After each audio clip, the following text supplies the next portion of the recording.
Okay, so picture this. You're looking at your bank statement online, and there's this charge like, that doesn't look familiar. Did I really buy that? Happens all the time, yeah. Or maybe you're working with, say, sensor data, right? And most of the readings are pretty consistent, but then there's that one that's like way off the charts. Totally. Or even just like a simple everyday thing, like you're waiting for a package and the tracking suddenly shows it going in the complete opposite direction. Exactly. It's like, huh, that's weird. That's Hmm. different. And in a world that's absolutely overflowing with data, being able to spot those different things, those anomalies, is becoming more and more crucial. We couldn't agree more. And that's what we're diving deep into today. One of our awesome listeners actually sent us this really fascinating research paper that really got me thinking. It's called Isolation Forest by Luting and Zhu. Ah, yeah, isolation forest. Now that's a clever approach, and I think you'll appreciate this. The core idea behind it is so simple yet so powerful. Yeah. It really made me rethink how we approach anomaly detection. Yeah, I had a total aha moment when I first read about it. So, in a nutshell, instead of trying to define what's normal, Isolation Forest focuses on directly isolating the anomalies. It's like flipping the script. Exactly. It's a shift in perspective. Traditionally, we've spent so much effort trying to build detailed profiles of what normal data looks like. But Isolation Forest says, hey, let's focus on the outliers because they're the ones that stand out. Right? It's kind of counterintuitive at first. Why not spend more time on the majority of the data and less time on the weird stuff? Well, the brilliance lies in recognizing that anomalies have these two key characteristics. They're rare, they're the minority, and their attributes, their values, are often very distinct from the normal data points. I like that. Few and different. Exactly, few and different, and because they're so different, they're actually easier to isolate. So it's like instead of meticulously describing every single sheep in the flock to find the black sheep, you just look for the one that's clearly not white. Perfect analogy. That's exactly it. And this simple but profound insight allows Isolation Forest to sidestep some of the biggest headaches that traditional anomaly detection methods run into, especially when we're dealing with these huge, complex data sets that are everywhere these days. And speaking of those headaches, let's talk about those limitations of trying to define normal. The paper really does a good job of highlighting some of the weaknesses of that traditional approach. Yeah, the paper points out two major issues. The first is that most traditional detectors are optimized for recognizing normal instances. They build this profile of what's typical, but as a result, they might not be so great at pinpointing what's actually abnormal. So they get really good at saying, yep, that looks like one of the usual suspects, but they might miss those subtle anomalies, or even worse, they might flag a normal but slightly unusual data point as suspicious. Exactly, false alarms. Hmm. And the second problem is the sheer computational cost. Trying to create this comprehensive profile of normal across massive data sets with tons of different features can be incredibly time-consuming and resource-intensive. Yeah, if you're dealing with like billions of financial transactions or, millions of network connections in real time, you need a method that can keep up without, needing its own data center. Absolutely. So this whole idea of few and different, how does Isolation Forest actually put it into action? Well, that's where these things called isolation trees or iTrees come in, right? Exactly. The iTree is the fundamental building block of the algorithm. So imagine you take a small random sample of your data and you start randomly selecting attributes. It could be anything like the time of day for a transaction, the size of a network packet, the temperature reading from a sensor. It's completely random. Okay, so you're randomly picking features, and then what? Then for that selected attribute, you randomly choose a value within its range, and you split the data into two groups based on whether they're above or below that value. Okay, so kind of like drawing a line in the sand. Exactly. And then you repeat this process again and again, randomly selecting another attribute, choosing a split point, and dividing the data. But you keep doing this until... You keep splitting until one of three things happens. Either every data point is completely isolated in its own partition, or you've reached a preset depth limit for the tree, or all the data points in a partition have identical values for all the attributes. Gotcha. And the key idea here is that those anomalies, because they're so different, they'll tend to get isolated much earlier in this random splitting process, right? They'll be closer to the root of the tree. Precisely.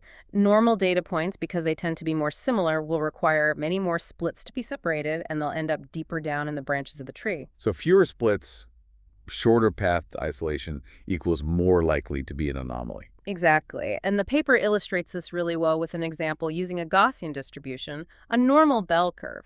They show how a normal data point might take, say, 12 random splits to be isolated, while an anomaly way out on the tail of the curve might only need 4. So that number of splits at path length becomes a key indicator of how anomalous a data point is. Yeah. Right. And the paper formally defines this as hx, the path length for point x in an iTree.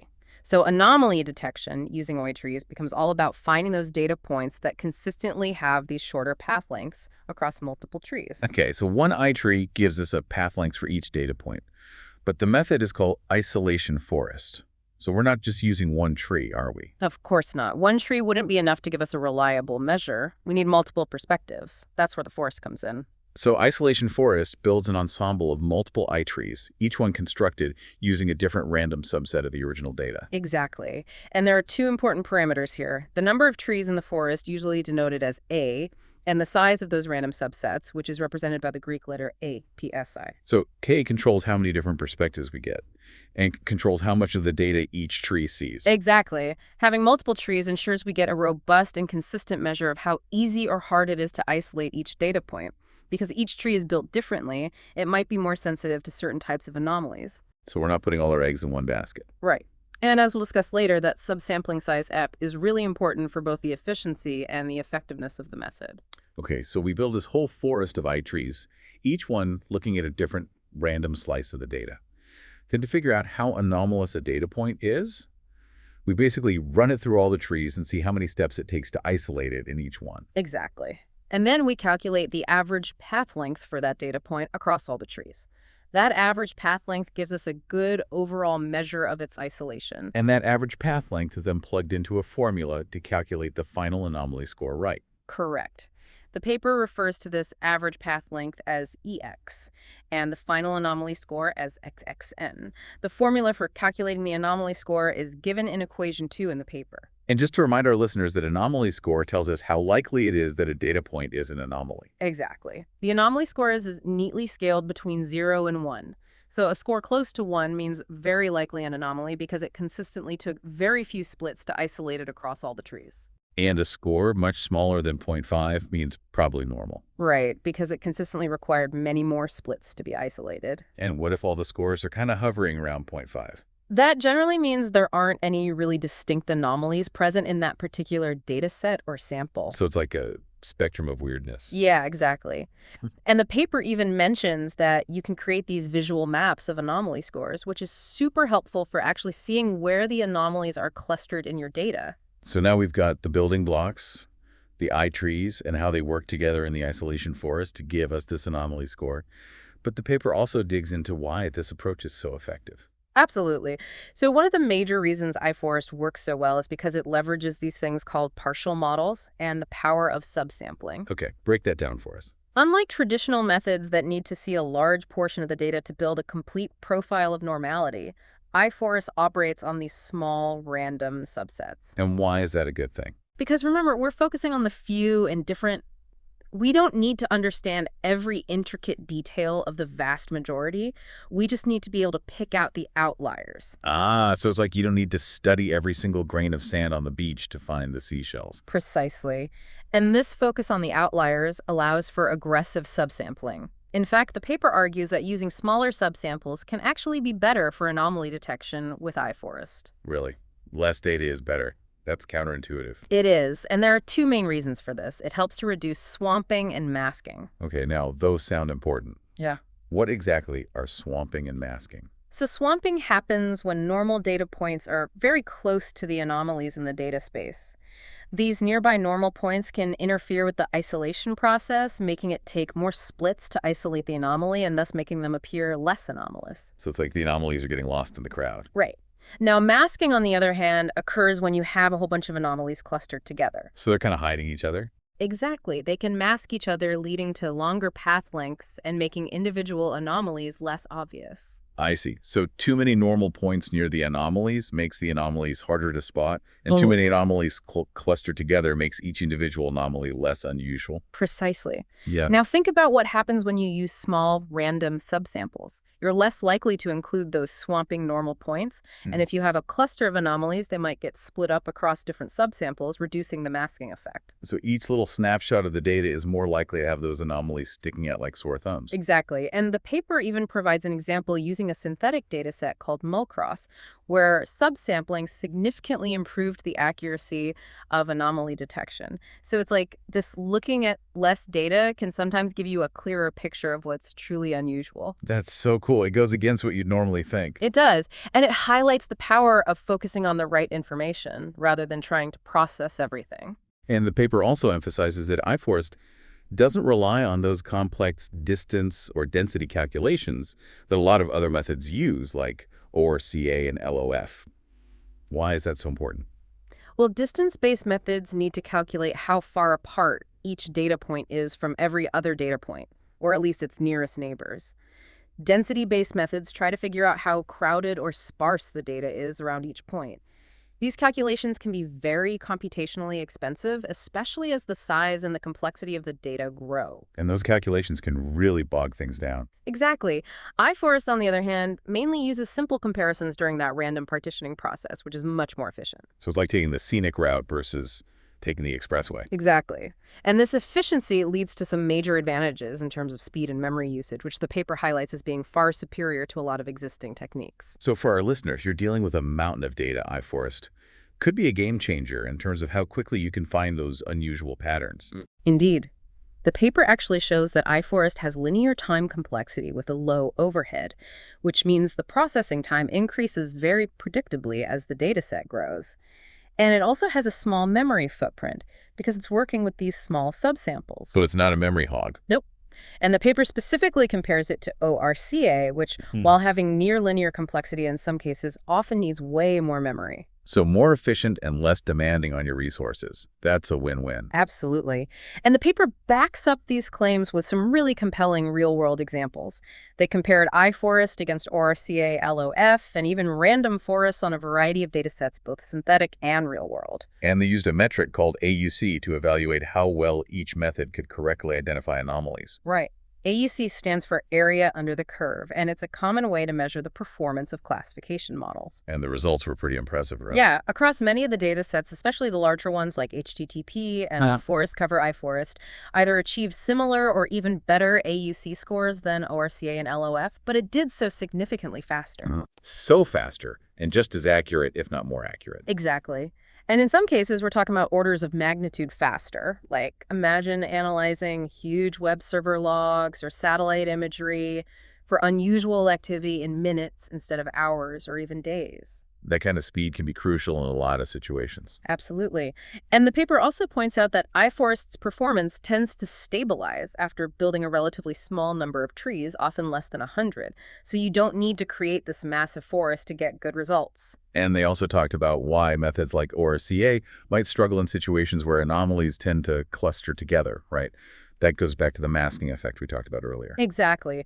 The paper explains that for k-nearest neighbor methods like ORCA, you might want to increase the k parameter to better detect these clusters, but that becomes computationally very expensive for large datasets. So it's a trade-off between accuracy and efficiency. Right, and iForest's subsampling approach offers a more elegant and efficient way to handle those kinds of situations. Now let's go back to that subsampling size.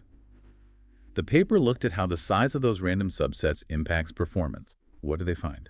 So their experiments on the HTTP and forest-covered datasets showed that the detection accuracy measured by AUC tends to peak fairly quickly at relatively small subsample sizes. So there's a sweet spot. Right.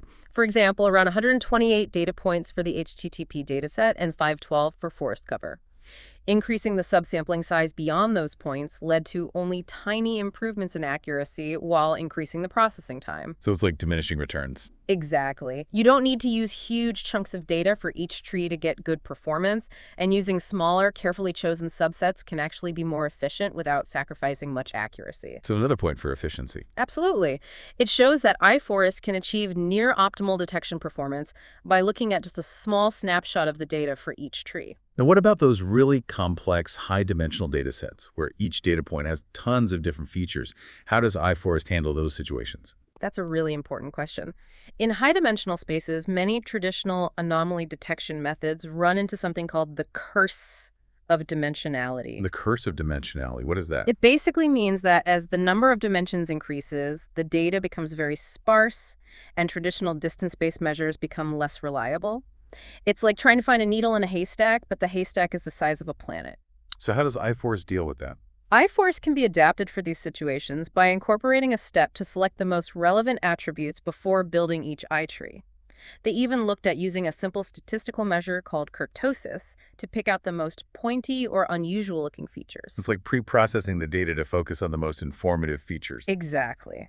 And the results were encouraging. They showed that even with a simple attribute selection technique like kurtosis iForest could maintain good anomaly detection performance on those high-dimensional noisy data sets, and it could do so with relatively low processing time. So even in those really complex situations, iForest can still hold its own. Right, and they actually found that distance-based methods like ORCA really struggled in these kinds of environments. Now, there's one more really interesting finding that I want to touch on. The paper mentions that iForest can still perform well even when it's only trained on data that's considered normal. Yeah, that's a fascinating point. It seems counterintuitive, right? Why would an algorithm designed to find anomalies work well when it's never even seen an anomaly? Exactly.